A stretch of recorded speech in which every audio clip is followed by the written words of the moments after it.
معیشت کو ہم یہ نہیں کہہ سکتے کہ معیشت جو ہے وہ ترقی کی طرف گامزن ہے. یہ نصیرہ کا صاحب نے بات بالکل ٹھیک کی کہ عوام کا معیار زندگی ریفلیکشن ہوتا ہے آپ کی بہتر اور اسٹرانگ اکانومی کا. لیکن مجھے وہ ڈیفینیشن سمجھ نہیں آیا کہ ایک ملک جس کی اکانومی ڈپینڈنٹ ہو فورن لونز پہ، ایڈز پہ، اور کیسے آپ کہہ سکتے ہیں کہ اس کے جو ہے وہ بہتری آ رہی ہے. ہاں جو بہتری آ رہی ہے وہ یہ ہے کہ ہم جو ہیں لون پے کرنے کے قابل ہو گئے، شاید یہ مقصد ہے اس کا کہنے کا. دوسری بات یہ ہے کہ اگر معاشی اشاریہ یقیناً بہتر ہوئے ہیں، جیسے کہ آپ اسٹاک ایکسچینج کی بات کر رہے ہیں، ہمارے فورن ریزروز جو ہیں وہ انکریز ہوئے ہیں، ہماری جو ایکسپورٹس ہیں مور اور لیس اتنی ہیں، لیکن کچھ پوائنٹس چلی گئی اوپر چلی، وہ بھی مان لیجیے. لیکن میں کیا کروں گا ایسے اشاریوں کو جب آپ کا انجسٹس ہوگا پاور ٹیرف میں، مثلا وہ 200 یونٹ اور 201 یونٹ والا معاملہ آپ کے سامنے ہے. اس کے بعد پاکستان وہ جگہ ہے جہاں پہ انڈائریکٹ ٹیکسز کی بھرمار ہے، یعنی ایک ماچس کی ڈبیا سے لے کے ہر چیز پہ جی ایس ٹی اور پتہ نہیں کیا کیا پے کر رہی ہے عوام انڈائریکٹلی. اچھا اس میں وہ عوام شامل ہے جن بیچاروں کی اگر دیکھا جائے تو ٹیکسیبل انکم ہی نہیں ہے، لیکن وہ بھی انڈائریکٹ ٹیکسز دے رہے ہیں. تو جب اشاریے بہتر ہوتے ہیں تو ہمیں معیار زندگی بہتر نظر آتا ہے صرف ان لوگوں کا جن کے ہاتھ میں ارتکاز دولت ہے، جو اس میں میں کہوں گا ہماری رولنگ ایلیٹ شامل ہے، اس میں ہمارے ماشاءاللہ بیوروکریٹس کی زندگی بہتر ہوتی ہے، نئی گاڑیاں آ جاتی ہیں ڈپارٹمنٹس میں، ریکوزیشن بھیجی جاتی ہے کہ معاشی ادارے بہتر ہو گئے ہیں، ہمارے آفس کو، اور اس کے بعد پھر یہ اناؤنسمنٹ آ جاتی ہے کہ ملک معاشی ترقی کی طرف گامزن ہے. سلمان عابد صاحب نے بھی ہمیں جوائن کیا. Thank you so much for joining اس. سلمان صاحب، آئی ایم ایف کی جانب سے کہا جا رہا ہے کہ جو پاکستان ہے اس میں رواں برس معاشی ترقی مزید مستحکم ہونے کی توقع ہے. ملک کی جو معاشی ترقی ہے اس کو کس طرح سے آپ ڈیفائن کریں گے اور کس طرح سے آپ ریڈ کر رہے ہیں اس کو؟ دیکھیں، ایک ہوتی ہے مائکرو اکنامکس اور ایک ہوتی ہے میکرو اکنامکس. امید ہے یقینی طور پہ کچھ اعداد و شمار ہمارے جو ہے معیشت کے حوالے سے اوپر کی سطح پہ ٹھیک بھی ہوئے ہوں گے، لیکن عام آدمی کی زندگی میں ابھی جو مبشر صاحب بھی کہہ رہے تھے کہ اس کا کوئی بڑا لارجر امپیکٹ جو ہے وہ ہم نہیں دیکھ سکے ہیں. لوگوں کی جو اس وقت آمدنی اور اخراجات میں جو عدم توازن ہے اور معاشی انسیکیورٹی ہے وہ بہت بڑھتی جا رہی ہے. آپ بجلی کے بلوں کو دیکھیں، گیس کی قیمتیں دیکھیں، پیٹرول کی قیمتیں دیکھیں، ڈیزل کی قیمتیں دیکھیں، ادویات کی قیمتیں دیکھیں، تو اس میں بے تحاشا اضافہ ہو رہا ہے. تو اس لیے جب ہمارے معاشی ماہرین یہ بات کرتے ہیں کہ ہماری معیشت ترقی کی طرف گامزن ہے، یا ورلڈ بینک یا آئی ایم ایف وغیرہ جو ہے جب یہ اس طرح کے اعداد و شمار دیتے ہیں، تو پھر یہ بھی ذہن میں رکھیں کہ اس کا نیچے کی سطح پر امپیکٹ کیا ہوتا ہے اور اس سے لوگوں کو کتنا بینیفٹ مل رہا ہے. ابھی آپ نے دیکھا کہ پچھلے دنوں حالیہ ورلڈ بینک کی ایک رپورٹ آئی تھی جس میں بتایا گیا تھا کہ پاکستان میں 44.7% لوگ جو ہیں وہ خطے غربت سے نیچے زندگی گزارتے ہیں. اور اسی طرح سے اسی رپورٹ میں بتایا گیا کہ پاکستان میں 36% لوگ جو ہیں وہ خوراک کی کمی کا شکار ہیں. تو اس طرح کے جب اعداد و شمار آتے ہیں، جب سوشل کانٹیکس میں جب چیزوں کو دیکھا جاتا ہے، انالائز کیا جاتا ہے، تو پھر ہماری معیشت کے معاملات کچھ اور نظر آتے ہیں. جب ہم اس کو ایک بزنس پوائنٹ آف ویو سے، ایک لارجر پوائنٹ آف ویو سے دیکھتے ہیں تو ہمیشہ اس کی شکل ایک اور نظر آتی ہے. تو یہ تضاد ہے پاکستان کی معیشت کے اندر. اور ابھی آپ دیکھیے نا کہ کتنا دعویٰ کیا گیا تھا کہ پاکستان میں بہت بڑی سرمایہ کاری آ رہی ہے، لیکن بہت بڑی سرمایہ کاری تو چھوڑیں، جن لوگوں کی پاکستان کے اندر پیسے ہیں، جو لوگ وہ پاکستان سے چھوڑ کے جا رہے ہیں. پاکستان میں اس وقت کچھ 14 لاکھ کے قریب افراد جو ہیں پچھلے 2 سال میں ملک چھوڑ کے چلے گئے. تو اس کی وجہ کیا ہے؟ وجہ یہ ہے کہ معاشی بدحالی ہے، معاشی انسیکیورٹی ہے. تو میں یہ سمجھتا ہوں کہ پاکستان میں جو معیشت کے تناظر میں بڑی ایگریسو قسم کی انفراسٹرکچرل ریفارمز ہونی چاہیے تھی، وہ نہیں ہوئی ہیں. ہم ابھی اپنے ٹیکس نیٹ کو اس طرح سے نہیں بڑھا سکے ہیں. قرضوں پہ قرضے ہم لے رہے ہیں، چاہے وہ پچھلی حکومتیں تھی چاہے آج کی حکومت ہے. یعنی ہمارے پاس جو شارٹ کٹ ہے وہ یہ کہ قرضے لے کے ہم اپنے ملک کا گزارا کرنے کی کوشش کرتے ہیں. انڈسٹریلائزیشن کوئی نہیں ہو رہی، چھوٹی انڈسٹری بڑی انڈسٹری کوئی نہیں لگ رہی، ٹیکس نیٹ میں اس طرح سے اضافہ نہیں ہو رہا. سلمان صاحب، انڈسٹریلائزیشن نہیں ہو رہی، پرائیویٹائزیشن نہیں ہو رہی. وہ ادارے جن کے بارے میں بڑی بڑی باتیں ہوتی ہیں کہ ادارے جو ہیں وہ کھوکھلا کر رہے ہیں معیشت کو، یہ ادارے جو ہیں وہ بہت اس پہ انویسٹ کرنا پڑ رہا ہے اور ان کو پرائیویٹائز کرنا ہے، وہ پرائیویٹائز نہیں ہو رہے. آخر وجہ کیا ہے اس ڈیلے کی؟ دیکھیے، اس کی وجہ یہ ہے کہ جو پاکستان کے اندر ایک بہت بڑی بزنس کمیونٹی ہے جو رولنگ ایلیٹ کے طور پہ شمار ہوتی ہے، وہی حکومت کے اندر ہے، انہی کا ہی کاروبار ہے. تو وہ کیسے اپنے کاروبار کو نقصان پہنچائیں گے حکومت میں رہتے ہوئے. ابھی آپ دیکھیے نا شوگر کا کرائسس, پہلے آپ نے اس کو امپورٹ کیا, پھر ایکسپورٹ کیا, پھر ایکسپورٹ کیا, پھر امپورٹ کیا, اور شوگر ملیں کن کی ہیں؟ آپ ہی کے حکومت میں بیٹھے ہوئے لوگ ہیں جو اس وقت اتحادی جماعتوں میں بیٹھے ہوئے ہیں, انہی کی شوگر ملیں. تو جب آپ اپنے آپ کو بزنس کے کانٹیکس میں رکھ کے چیزوں کو دیکھتے ہیں اور آپ کے پاس حکومتی عہدے ہوتے ہیں تو وہ ریفارمز نہیں ہو پاتی جو آپ کو کرنی چاہیے. تو اس لیے میں سمجھتا ہوں کہ بڑا چلیں یہی سوال ریفارمز کے حوالے سے واغا صاحب کی طرف لے کے آتے ہیں. واغا صاحب, معیشت کو سٹیبلائز کرنے کے لیے اور اس کے ثمرات عوام تک پہنچانے کے لیے کیا ریفارمز ہیں جو آپ کو لگتا ہے کہ ہونی چاہیے؟ سب سے پہلی بات تو یہ ہے, حکومت اپنے غیر ضروری اخراجات بالکل کم نہیں, ختم کر دے.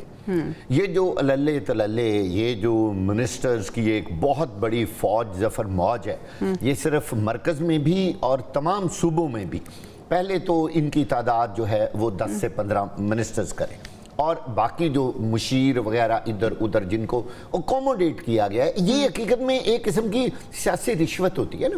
وہ دے کے ان کو ان کی گاڑی پہ جھنڈا لگوا دیا اور لمبا چوڑا وہاں خرچہ کر دیا. پہلے تو وہ سب سے پہلا کام کرنا چاہیے, وہ ختم کریں. اور یہاں سے جو ہونے والی بچت ہے نا, وہ عوام پہ براہ راست خرچ کی جائے. لوگوں کو آڈٹ کے ذریعے پورا حساب دیا جائے کہ ہم نے اس دفعہ وزیر اعظم ہاؤس پہ یہ خرچہ کیا ہے. آپ نے ابھی حال ہی میں خبریں سنی ہوں گی, سی ایم ہاؤس کے خرچے, پرائم منسٹر ہاؤس کے خرچے, ہم نے ڈسکس بھی کیا تھا, ایم این ایس کی تنخواہیں, ایم پی اے کی تنخواہیں, اچھا پھر آپ کی عدلیہ کی تنخواہیں, پھر آپ کے جو سپیکرز ہیں ان کی.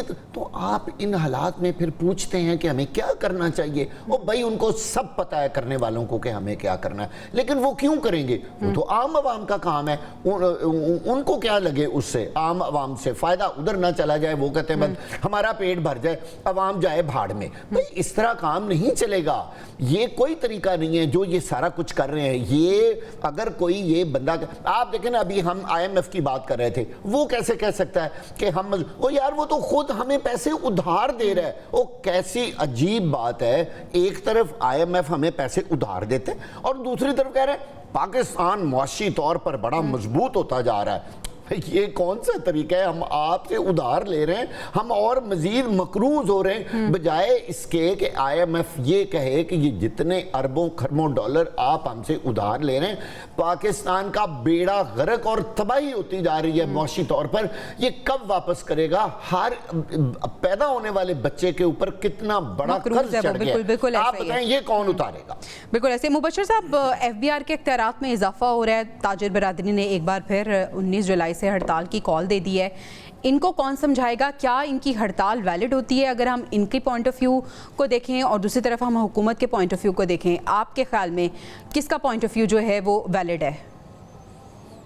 دیکھیے, میں اپنے تجربے کی بنیاد پہ آپ کو یہ عرض کرتا ہوں, اور میرے دوست جو ادھر بیٹھے ہیں دونوں حضرات یہ بھی اس کی تائید کریں گے کہ تاجر برادری وہ طبقہ ہے جو جن کا ٹیکس نیٹ میں کنٹریبیوشن ہے بھی, لیکن ان کے ایک بہت بڑے چنک کا کنٹریبیوشن نہیں ہے چونکہ انڈاکیومنٹڈ اکانومی وہ چلا رہے ہیں. ٹھیک ہے. مثلاً میں آپ کو مثال دیتا ہوں, 1998 میں لاہور میں ایک بہت بڑی شاپ ہے, مزنگ چنگی پہ مچھلی وہ بیچتے ہیں, فرائیڈ فش, بڑا برانڈ ہے ان کا. ان کو ٹیکس چلا گیا لاکھوں روپے, کچھ 4 ملین کے قریب, یعنی 40 لاکھ یا اس سے تھوڑی سی زائد رقم تھی. تو ان صاحب نے شور مچا دیا جا کے کہ دیکھیے جی میں تو جو ہے وہ بالکل 4 ماہ کا میرا کاروبار ہے, اس کے بعد دکان بند رہتی ہے اور یہ ہوتا ہے اور وہ ہوتا ہے, یہ انجسٹیفائڈ ٹیکس ہے. لیکن جب وہ کوئی اسمارٹ آفیسر تھے انکم ٹیکس والے, انہیں باقاعدہ انہیں موویز دکھائیں, یہ دیکھیں آپ ٹنز کے حساب سے مچھلی روزانہ فروخت کرتے ہیں اور کوئی ڈاکیومنٹڈ نہیں ہے آپ کے پاس, اور اس کے بعد انہوں نے ٹیکس دیا. میں نے آپ کو یہ ایک ایگزامپل دی, ایسی کئی ایگزامپلز ہیں لاہور میں ہی جو بہت چلتی ہیں. تاجر برادری ہے لیکن ان کی اکانومی ڈاکیومنٹڈ بھی نہیں ہے, اور پھر ٹیکس ایویشن جو ہے وہ بہت بڑی تعداد میں ہوتی ہے. تو میرا خیال ہے کہ اس کے لیے گورنمنٹ کو بیٹھ کے کوئی فارمولا طے کرنا پڑے گا. یہ نہیں ہو سکتا کہ ایسے بہت سارے لوگ جو کاروبار کر رہے ہیں وہ ایویڈ کرتے ہیں ٹیکس کو, وہ پرابلم اپنی جگہ پہ موجود ہے. اس لیے میں یہ سمجھتا ہوں کہ اگر گورنمنٹ بیٹھتی ہے نیگوسیشن ٹیبل پہ اور کوئی فارمولا بناتی ہے جس میں تمام تاجر اور کم از کم کوئی ایک سلیب بنا لیں, چیک کریں, اس سلیب کے تحت جو آئے ان سے ٹیکس جو بھی بنتا ہے وہ وصول کرے, تو معاملہ ٹھیک ہے. ایک ٹرانسپیرنسی ہونی چاہیے سسٹم میں اور ایکویلٹی ہونی چاہیے. سلمان صاحب, آپ کس طرح سے اس کو دیکھتے ہیں؟ گورنمنٹ کو کون سا ایسا فارمولا بنانا چاہیے, کون سا ایسا درمیانہ راستہ نکالنا چاہیے کہ جو ٹیکس نیٹ کا سسٹم ہے تاجر برادری کو بھی اس میں لے کے آئیں, اور تاجر برادری جو ہمیشہ ہم دیکھتے ہیں کہ جب بھی ٹیکس کی بات ہوتی ہے تو وہ ہڑتال کی کال دے دیتے ہیں, ہڑتال کر دیتے ہیں, ان کی یہ ہٹ دھرمی بھی جو ہے وہ ٹوٹے. دیکھیں, جب تک یہ FBR ہے نا جی, FBR کی موجودگی میں تو آپ ٹیکس نیٹ نہیں بنا سکتے.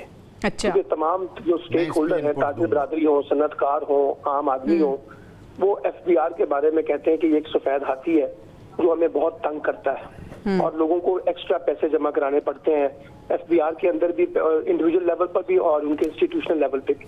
تو پہلے تو آپ اپنے FBR کے نظام کے اندر ریفارمز لائیں, جو پرائم منسٹر نے ایک ٹاسک فورس بنائی تھی جس نے FBR کے اندر ریفارمز لانی تھی, وہ آج تک ویسے کا ویسے ہی ہے. دوسری بات یہ کہ جب آپ ٹیکس لیتے ہیں تو پھر آپ کو انسینٹو بھی دینے پڑیں گے نا کاروباری طبقات کو, تو انسینٹو بھی آپ دینے کے لیے تیار نہیں ہیں, ان سے جبر کی بنیاد پہ زبردستی ٹیکس لینا چاہتے ہیں, وہ ایک مسئلہ آ جاتا ہے. پھر آپ کا جو ٹیکس کنیکٹ کا سسٹم ہے وہ غیر منصفانہ ہے, یعنی ایک شخص کو ایک اور طریقے سے ڈیل کیا جا رہا ہے, پھر ایک اور طریقے سے ایک اور ڈیل کیا جا رہا ہے. کہ جو کاروباری طبقات حکومت میں شامل ہیں, جیسے میں نے آپ کو کہا کہ بڑے بڑے MPA MNAs جو ہیں وہ, اور وزیر جو ہیں, وزیر اعلیٰ جو ہیں, وزیر اعظم جو ہیں, ان کے اپنے کاروبار ہیں سب کے, اور جب یہ خود ٹیکس نیٹ سے اپنے آپ کو بچاتے ہیں تو پھر نیچے والے لوگ بھی جو ہے اپنے آپ کو ٹیکس نیٹ سے بچانے کی کوشش کرتے ہیں. تو آپ کا جو ٹیکس نیٹ کا کلیکشن کا سسٹم ہے وہ یہ غیر منصفانہ اور غیر شفاف ہے, جس کی وجہ سے یہ سارا کرائسس پیدا ہوتا ہے. تو پہلے تو FBR میں ریفارمز لائیں.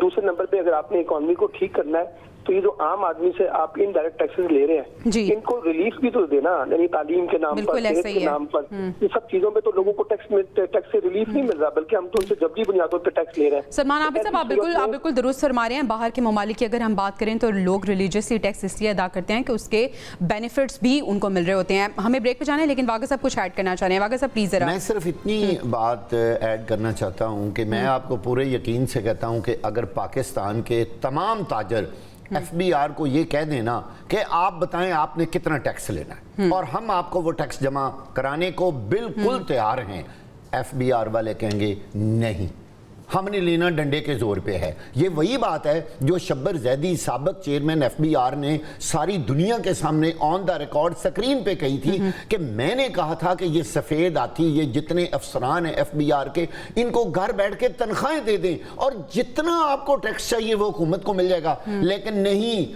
بیوروکریسی نے کہا کہ یہ تو ہو ہی نہیں سکتا, پھر ان کی دکانیں بند ہو جائیں گی. ٹھیک ہے, یعنی ہمارا جو کنکلوژن ہے وہ یہ ہے کہ جب تک ریفارمز اپنے اداروں میں نہیں آئے گا اور گراس روٹ لیول سے تبدیلی ہماری نہیں ہوگی تو سسٹم ہمارا تبدیل نہیں ہو سکتا, اور معیشت اشاریوں میں تو بہتر ہو سکتی ہے لیکن عوام کو اس کے ثمرات نہیں مل سکتے. ناظرین, بریک پہ جانے, بریک سے واپس آئیں گے تو علی امین گنڈا پور صاحب کی بات کریں گے. پاکستان تحریک انصاف میں کیا ہو رہا ہے, اسٹے ود اس, جانیں گے بریک کے بعد.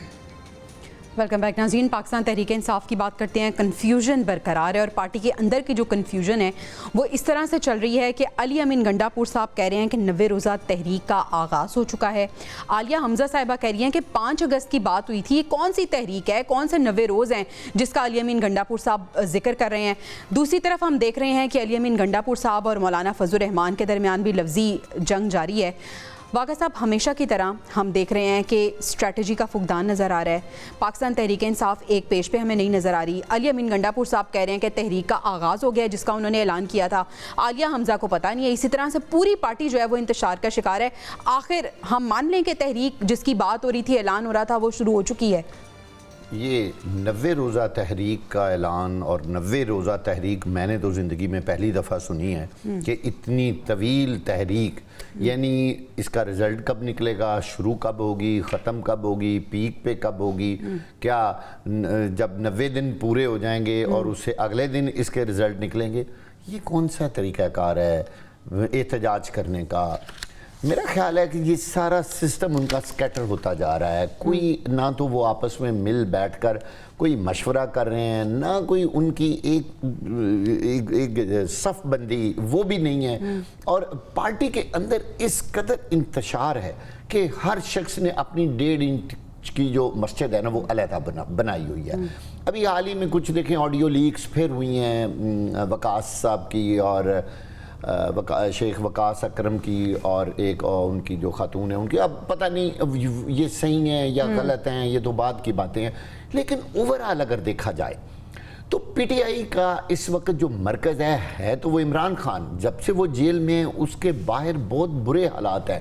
کبھی گوہر صاحب اس کو ہیڈ کر رہے ہوتے ہیں, کبھی علی امین گنڈا صاحب جو ہیں وہ اس کی بیانات دے رہے ہوتے ہیں. کوئی سمجھ نہیں آتی کس کی بات ورکر مانے کس کی بات نہ مانے. کب تحریک شروع ہونی ہے, کیسے ہونی ہے, انتظامات کیا ہیں, کس جگہ سے شروع ہونی ہے, ابھی کسی کو کچھ نہیں پتا. اور علی امین گنڈا پر جو ہیں وہ کہہ رہے ہیں جی تحریک تو شروع ہو چکی ہے. یہ حیران کن بات ہے کہ وہ کہاں شروع ہو چکی ہے. مبشر صاحب, علی امین گنڈا پور صاحب ہفتے کی رات سے تحریک شروع کر چکے ہیں. وہ تحریک جس کا ہم دیکھ رہے تھے کہ بڑی بڑی باتیں ہو رہی تھی کہ یہ تحریک جو ہے وہ ہم شروع کریں گے 5 اگست کو پیک پہ جائے گی.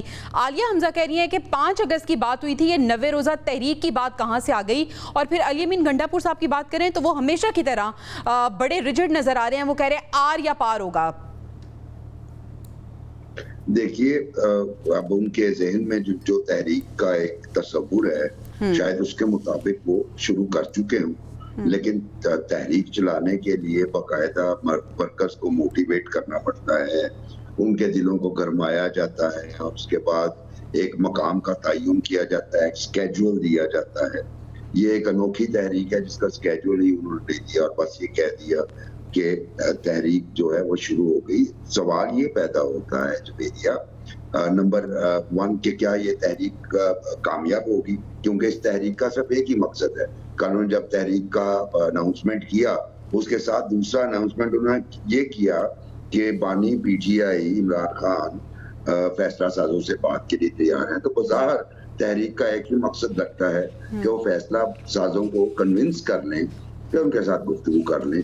اچھا, جو موجودہ کریکس ہیں پارٹی کے اندر وہ تو نظر آ گئے, یعنی پارٹی اس پوزیشن میں بھی نہیں ہے کہ وہ مجتمع اپنے آپ کو کر کے اپنے آپ کو ایک پارٹی کے طور پر پریزنٹ کرے. دیکھیے سب سے بڑا تو ویکنیس یہ ہو گئی کہ گوہر صاحب جو ہیں وہ چیئرمین ہیں, سلمان اکرم راجہ سیکرٹری جنرل ہیں.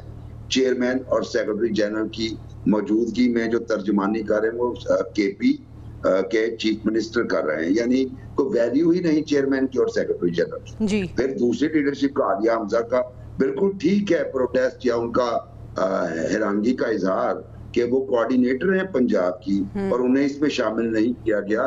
یہ اپنے طور پہ ایک داستان سناتا ہے. اور اگر پی ٹی آئی مثلاً یہ بجلی کے ٹیرف کو ہی بلز کے معاملات پہ ہی تحریک شروع کر لیتی اور ساتھ دوسری جماعتیں جیسے جے یو آئی ایف ہے یا جماعت اسلامی ہے انہیں ملا لیتی تو تحریک میں ایک زور بھی آ سکتا تھا اور اس میں کم از کم ایک عوامی مسئلے کی طرف نشاندہی کر کے وہ عوامی سپورٹ بھی حاصل کر سکتے تھے. بالکل ایسے. اور مبشر صاحب یہ پہلی دفعہ نہیں ہوا, ہم دیکھ رہے ہیں کہ گزشتہ کچھ ٹائم سے پاکستان تحریک انصاف میں اسی طرح سے اسٹریٹجی کا فقدان ہمیں نظر آتا ہے. سلمان عابد صاحب, کس قدر ڈیمیج کر رہا ہے یہ اسٹریٹجی کا فقدان اس تحریک کو؟ اور دوسرا, ایک تو علی امین گنڈا پور صاحب کہہ رہے ہیں کہ ہم نے تحریک شروع کر دی ہے جس کا باقی کچھ لوگوں کو پتہ ہی نہیں ہے, اور دوسرا یہ جو اسٹیبلشمنٹ سے بات کرنے والی بات ہے, ایک بار پھر وہ کہہ رہے ہیں کہ عمران خان صاحب تیار ہیں. اس کی بار آپ کی بار کیا وہ سیریس ہیں اور کیا اسٹیبلشمنٹ بات کرنے پہ آمادہ ہو جائے گی؟ دیکھیے مجھے تو معلوم نہیں ہے کہ اسٹیبلشمنٹ پی ٹی آئی کے ساتھ بات چیت کرے گی یا نہیں کرے گی, لیکن ایک بات تو طے ہے کہ جب بھی پی ٹی آئی اور اسٹیبلشمنٹ کے درمیان معاملہ طے ہوگا بات چیت انہی کے درمیان ہوگی. حکومت اس میں فریق نہیں ہوگی, حکومت کی کوئی حیثیت نہیں ہے اور نہ حکومت کے پاس یہ اختیارات ہیں کہ وہ پی ٹی آئی کو کچھ دے سکتی ہے. اس لیے ڈائلاگ تو وہیں ہونا ہے جہاں پر ہونا ہے. آپ کو یاد ہوگا کہ جس وقت عمران خان کی حکومت کے خلاف تحریک عدم اعتماد آ رہی تھی اس وقت بھی ڈائلاگ اپوزیشن جماعتوں کا جو آج کی حکومت ہے وہ جنرل باجوہ سے کر رہی تھی اور جنرل باجوہ ان سے کر رہے تھے. تو یہ تو ایک ریالٹی ہے. لیکن دوسری بات جو ابھی مبشر نے بھی کی ہے اور واقعہ صاحب نے بھی کی ہے وہ بالکل ٹھیک بات ہے کہ پی ٹی آئی کا انٹرنل کرائسس اتنا بڑھ گیا ہے کہ اس کی موجودگی میں اگر کوئی یہ زیوم کر رہا ہے کہ کوئی پی ٹی آئی بڑی تحریک چلا سکتی ہے، وہ مجھے اس کا کوئی امکان نظر نہیں آتا. اس کی وجہ یہ کہ تحریک دو حصوں میں بٹی ہوئی ہے. ایک پارٹی کا دھڑا ہے جو چاہتا ہے کہ اسٹیبلشمنٹ کے ساتھ مل ملا کر مفاہمت کر کے جوڑ توڑ کر کے کچھ لوگوں کی بنیاد پہ بات کو آگے بڑھایا جائے اور اسٹیبلشمنٹ کے خلاف کسی قسم کی مزاحمت نہ کی جائے. جبکہ دوسرا گروپ جس میں پانی پی ٹی آئی سر فہرست ہے وہ یہ چاہتے ہیں کہ مزاحمت ہوگی، اور انہوں نے ان لوگوں کا خط بھی مسترد کر دیا، شاہ محمود کا، محمود رشید کا، اعجاز چودھری کا، جنہوں نے کہا تھا کہ ہمیں حکومت سے بات چیت کا راستہ کھولنا چاہیے. تو پی ٹی آئی تو اس وقت عملی طور پہ دو حصوں میں تقسیم ہو گئی ہے. اس کا تنظیمی ڈھانچہ جو ہے وہ بہت کمزور پوزیشن پہ کھڑا ہے، اور معلوم نہیں ہوتا کہ علیمہ خان کی بات ماننی ہے، علی امین گنڈا پور کی بات ماننی ہے، بیرسٹر گور کی بات ماننی ہے، سلمان اکرم راجہ کی بات ماننی ہے.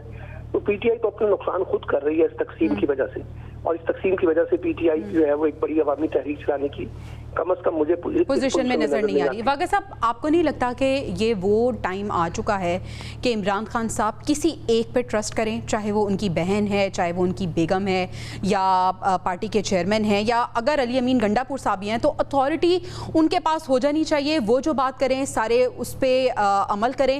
کیا آپ کو نہیں لگتا کہ ایسا کوئی بندہ نامنیٹ ان کی طرف سے ہو جانا چاہیے جب تک وہ جیل میں ہے؟ دیکھیں، حکومت اس طرح کی سچویشن پیدا ہونے ہی نہیں دینا چاہتی کہ کوئی مرکز بن جائے. نہ تو ان کے اکٹھے سب لوگوں کی ملاقات جیل میں ہو رہی ہے عمران خان کے ساتھ، اور نہ ہی حکومت جو ہے اس چیز کی اجازت دے رہی ہے. اور یہی جو گوں کی پرابلم ہے، اور باہر ورکر اپنی جگہ پر پریشان ہیں، لیڈرز بھی اپنی جگہ پر پریشان ہیں کہ ہم نے کیا کرنا ہے، کیونکہ حتمی فیصلہ عمران خان نے کرنا ہوتا ہے. اب عمران خان کس کو میسج دے رہا ہے یہ پتہ ہی نہیں چل رہا. ایک بندہ کہتا ہے جی مجھے یہ بات کی، دوسرا کہتا ہے مجھے یہ بات کی. علیمہ خان جاتی ہیں، یا تو کوئی ایسا سورس ہو، یا تو عمران خان کی کوئی ایسی ویڈیو باہر بنا دیں، ان کے حقیقی اے آئی والی ویڈیو نہیں کہ جی کون ہے میرا ترجمان جس کو میں صحیح ڈائریکشن اور لائن آف ایکشن دوں گا، اس کے بعد کوئی رزلٹ نکل سکتا ہے. اور وہ ہے نہیں. صرف یہی چیز جو ہے نا وہ اس وقت پی ٹی آئی کو تباہ کر رہی ہے، جو کہ موجودہ حکومت کا اصل مقصد ہے. وہ پورا حل ہو رہا ہے کہ عمران خان کے درمیان اور ورکرز کے درمیان بہت بڑا فاصلہ پیدا کیا جائے، اور وہ میسج ہی باہر نہ آنے دیا جائے. اور یہ توڑ پھوڑ جو ہے وہ اس وقت مکمل ہو چکی ہے، اور کسی کو پتہ ہی نہیں ہے کہ پی ٹی آئی کا اصل کس کے پاس باغ ڈور ہے، کون ہے فیصلہ کرنے والا. پریس کانفرنس کوئی کر رہا ہے. میں یہاں ایک بات کہنا چاہتا ہوں، علی امین گنڈا پور جو ہے وہ تو وزیر اعلیٰ ہیں، وہ تو سرکار کا حصہ ہیں، وہ تو حکومت پاکستان کا، یہ وہ پنجاب، وہ کوئی کے پی کے سی ایم تو ہیں، لیکن دیکھیں اوورآل تو وہ فیڈرل گورنمنٹ کے انڈر ہے نا پورے صوبے، تو وہ تو خود حکومت کا حصہ ہیں. اور اگر ہم علی امین گنڈا پور صاحب کی بات کریں تو مبشر صاحب، پارٹی کے اندر بھی بہت سی ریزرویشنز ہیں ان کو لے کر، اور ہم نے نومبر میں بھی دیکھا تھا کہ جب احتجاج کو لیڈ کرتے ہوئے نظر آئے علی امین گنڈا پور صاحب، بشرا بی بی تھی، تو ان کے آپس میں بھی ہمیں اختلافات نظر آئے. آپ کو کیا لگتا ہے کہ پاکستان تحریک انصاف کو اس وقت کیا اسٹریٹجی اپنانی چاہیے؟ رانا ثناء اللہ صاحب کہہ رہے ہیں ایک طرف یہ مذاکرات کی بات کرتے ہیں، دوسری طرف کوئی جھکاؤ نہیں رکھتے، دھمکیاں دے رہے ہیں. کیا رویہ پی ٹی آئی کا ہونا چاہیے؟ دیکھیے، میں تو ایک ڈیموکریٹک مائنڈ سیٹ کا بندہ ہوں، اور میں پاکستان کی ہر سیاسی جماعت جو جمہوریت کے لیے سوچتی ہے یا کبھی بھی اس نے جمہوریت کے لیے کچھ کیا ہو اس کو سپورٹ کرتا ہوں. اور میں آج بھی یہ سمجھتا ہوں کہ یہ جو ضد ہے نا ان کی کہ صرف فیصلہ سازوں سے بات کریں گے اور باقی کسی سے نہیں کریں گے. سلمان عابد میرے بھائی ہیں، ان کی بات ٹھیک ہے کہ حکومت کے پاس شاید وہ پاور نہیں ہے، حکومتی پارٹیز کے پاس وہ مسلز نہیں ہیں جس سے وہ کوئی فیصلہ کر پائیں. لیکن اگین میں یہ کہتا ہوں، اور میرا بڑا اسٹانچ بلیف ہے، اور اس کے حوالے سے میں آپ کو ڈھیر ساری مثالیں پاکستان کی سیاسی تاریخ سے دے سکتا ہوں کہ جب بھی پولیٹیکل پارٹیز نے دوسری پولیٹیکل پارٹیز کے ساتھ گفتگو کا راستہ اختیار کیا ہے، خواہ وہ کوئی بھی دور ہو. مثلا نواز شریف صاحب کی واپسی ایک مشکل ٹاسک تھا، لیکن چونکہ بے نظیر بھٹو شہید اور میاں نواز شریف کے درمیان مفاہمت ہو چکی تھی، بے نظیر نے واپس آ کے سب سے پہلا کام یہ کیا کہ میاں نواز شریف کی واپسی کی بات کی، جنرل مشرف کو پرسویڈ کیا یا ان کی واپسی کی راہ ہموار کی. اور اس کے علاوہ بڑی میں آپ کو ایگزامپل دے سکتا ہوں. تو آج بھی میں سمجھتا ہوں کہ پی ٹی آئی کو سیاسی ڈائیلاگ، اور جو بھی پارٹیز اس وقت طاقت میں ہیں، پیپلز پارٹی اور پی ایم ایل ہے، ان کے ساتھ گفتگو کا آغاز کرنا چاہیے, اسی سے کوئی دروازہ ان کے لیے کھلنے کا چانس ہے. ورنہ اسٹبرنس کے ساتھ اور having the record of May 9th on their credit ذرا مشکل سا ہو جائے گا فیصلہ سازوں تک ڈائریکٹ جانا. اور جبکہ فیصلہ ساز بھی کہہ چکے ہوں کہ آپ کو اگر گفتگو سیاسی کرنی ہے تو سیاسی پارٹی سے کریں. یعنی پاکستان تحریک انصاف کو اس وقت ضد چھوڑ دینی چاہیے اور سیاسی ڈائلاگ کی طرف آنا چاہیے, چاہے وہ فیصلہ سازوں سے ہو یا ان سے ہو جو اس وقت حکمران ہے. ناظرین, ہمیں بریک پہ جانا ہے, بریک سے واپس آئیں گے تو ہم بات کریں گے فرنٹیئر کانسٹیبلری اب فیڈرل کانسٹیبلری بن گئی ہے, اس کے محرکات کیا ہیں, اس کے آبجیکٹیوز کیا ہیں, بریک کے بعد جانیں گے. ویلکم بیک ناظرین. فرنٹیئر کانسٹیبلری اب فیڈرل کانسٹیبلری بن چکی ہے. کیا ڈفرینس آئے گا واگا صاحب, اور اس کے کیا محرکات ہو سکتے ہیں, اس کے آبجیکٹیو کیا ہو سکتے ہیں؟ ایک جانب یہ بھی ریومرز ہیں کہ جو احتجاج ہے یا یہ جو تحریک ہے اس کو روکنے کے لیے بھی یہ تبدیلی کی گئی ہے. یقینی طور پہ یہ بات درست ہے. دیکھیے, پہلے جو ایف سی تھی جس کو فرنٹیئر کانسٹیبلری عام زبان میں کہا جاتا تھا, اس کو ڈپیوٹ کرنے کے لیے, بلانے کے لیے ایک خاص نوٹیفیکیشن کیا جاتا تھا اور مخصوص ایریے میں ہی ان کی ڈیپوٹیشن ہوتی تھی اور ایک مخصوص حالات میں ہی ان سے کام لیا جاتا تھا. دراصل اب یہ جو نیا انہوں نے نوٹیفیکیشن کیا ہے اس کے مطابق وہ فیڈرل کے تابع ہو گئی ہے. اس کا باقاعدہ ایک ڈی جی کوئی لگے گا یا شاید کوئی آئی جی لگے گا, اس کا ایک پورا ایک آرگانوگرام بنے گا, کون کیا ہوگا, نئے عہدے بنیں گے, نئے اربوں خربوں روپے کے خرچے ہوں گے. آپ سمجھ لیں کہ ایک نئی قسم کی پولیس بنا دی گئی ہے. میں آسان لفظوں کے لیے کہہ رہا ہوں, جس کو کسی بھی وقت کسی بھی سلسلے میں استعمال کیا جا سکے گا. لیکن فرق یہ ہوگا کہ وہ پولیس چونکہ دوسرے کرائم کو روکتی ہے, اس کو ایمرجنسی کی صورت میں, پہلے بھی ویسے یہ ایمرجنسی کی صورت میں آتے تھے, لیکن اب ان کو بلانا, ان کو ڈپیوٹ کرنا, ان سے ریزلٹس لینا وہ براہ راست حکومت کے ہاتھ میں ہے اور ان کو جہاں بھی بھیجنا چاہیں گے وہ بھیج لیں گے. تھوڑا سا اس میں ان کی قوت میں اضافہ ہو گیا ہے. دوسرے لفظوں میں اب ان کو ویل اکوپڈ کیا جائے گا, ان کو ٹرینڈ کیا جائے گا, اس طرح کے ہنگامے ایمرجنسی کی صورتحال میں ان کو استعمال کیا جا سکتا ہے. آپ کچھ لوگوں کو یاد ہوگا بھٹو دور میں ایک FSF بنی تھی, فیڈرل سیکیورٹی فورس. بالکل یہ بالکل اسی طرز کی ہی ایک مرکزی حکومت کے ماتحت ایک نئی جو فورس ہے یہ بنی ہے. نام بدل کے اس کے اختیارات, اس کو ڈیپوٹیشن, اس کا جو ایک کمانڈ ہے اس کو بدل دیا گیا ہے. اور یقینی طور پر اس کا مقصد بڑے بڑے ہنگامے جو ہیں ان کو روکنا ہوگا. اچھا مبشر صاحب, پاکستان تحریک انصاف کے ممکنہ احتجاج یا تحریک سے بچنے کے لیے تو یہ نہیں بنایا گیا, تبدیلی ہوئی ہے؟ دیکھیے, اس تحریک سے نپٹنے کے لیے بھی ایف سی جو تھی, فارمر ایف سی, اس کو کال ماضی میں بھی کیا جاتا رہا ہے, آپ کے سامنے ہے, اس لیے میں نہیں سمجھتا.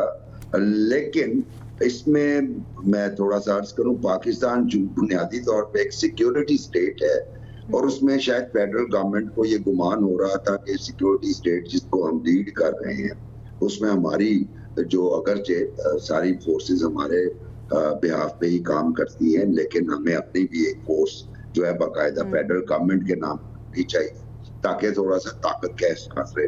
سیکیورٹی سٹیٹ میں نے اس لیے کہا کہ آج آپ ہاسپٹلز میں چلے جائیں, آپ کو سیکیورٹی گارڈز جو ہیں وہ ہاسپٹلز ان کے رحم و کرم پہ نظر آئیں گے, دعا کین بھی, اور وہاں سے لے کے آپ مسلسل جائیں تو آپ کو نظر آئے گا کہ ہاں یہ ہم ایک سیکیورٹی سٹیٹ میں رہ رہے ہیں. تو اس میں ایک اور سیکیورٹی فورس کا اضافہ ہو گیا, یعنی اضافہ ان دا سینس کہ اس کو زیادہ بہتر طریقے سے اس کی فارمیشن کر دی گئی, اور آئندہ آنے والے دنوں میں دیکھیں گے آپ اس میں جو تبدیلیاں ہیں اسٹرکچر وہ بھی لائی جائے گی, نئی ریکروٹمنٹ بھی کی جائے گی, اور ان کی طاقت میں اور ان کے اختیارات میں اور ان کے آپریشنز میں بھی واضح تبدیلیاں آپ دیکھیں گی. تو بنیادی طور پہ وفاقی حکومت کے پاس ایک ریگولر فورس ہوگی جو تمام صوبوں میں یا وہ علاقے جو فیڈرل گورنمنٹ کے زیر اہتمام ہیں ان میں وہ لا اینڈ آرڈر سچویشن, ٹھیک ہے, لا اینڈ آرڈر سچویشن کو بہتر کرنے کے لیے اس کو اپ گریڈ کیا گیا ہے, یہ کہنا میرے خیال میں غلط نہیں ہوگا. واگا صاحب, یہ جو ہم اخراجات کی بات کر رہے تھے کہ اخراجات کو کم نہیں, زیرو کر دینا چاہیے, یہ تو ایک اور اضافہ ہو جائے گا. بڑا اچھا سوال ہے. میں ابھی یہ تھوڑی دیر پہلے یہ سوچ رہا تھا کہ آپ دیکھیں کہ صوبائی سطح پر بھی کئی ایسے نئے محکمے بنائے گئے ہیں, جیسے ابھی یہ جو گاڑیوں کا دھواں چیک کر رہے ہیں,